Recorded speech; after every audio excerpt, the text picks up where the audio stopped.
Every morning, the CEO of a major bank in Manhattan went to the corner where a shoeshine man was always there. He used to sit on the chair, read the Wall Street Journal, and the shoeshine man gave his shoes a shiny, great look.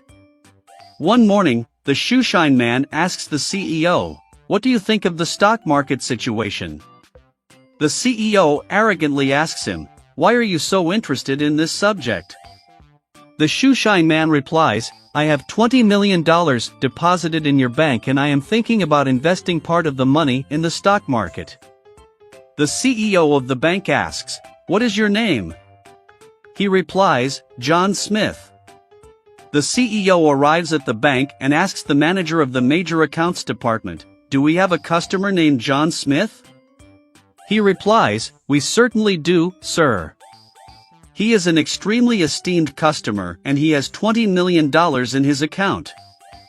The CEO leaves the bank, approaches the shoeshine boy, and says, "Mr. Smith, I would like to invite you to be our guest of honor at our board meeting next Monday and tell us your life story.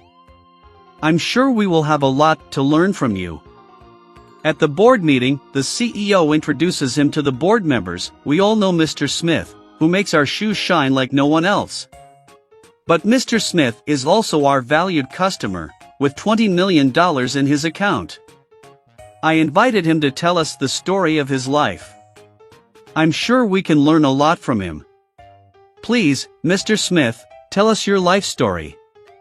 Then, Mr. Smith began to narrate his story. "I came to this country 30 years ago as a young immigrant from Eastern Europe and with an unpronounceable name. I left the ship penniless in my pocket.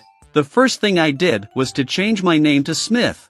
I was hungry and exhausted. I started to wander in search for a job, but without success. Suddenly, I found a coin on the sidewalk and I bought some apples. I had two options: eat the apples and quench my hunger or start a business.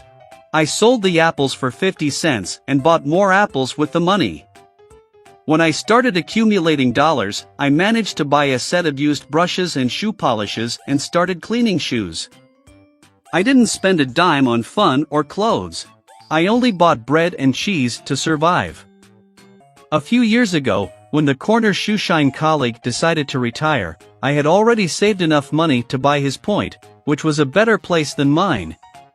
Finally, 3 months ago, my drug dealer brother passed away and left me $20 million.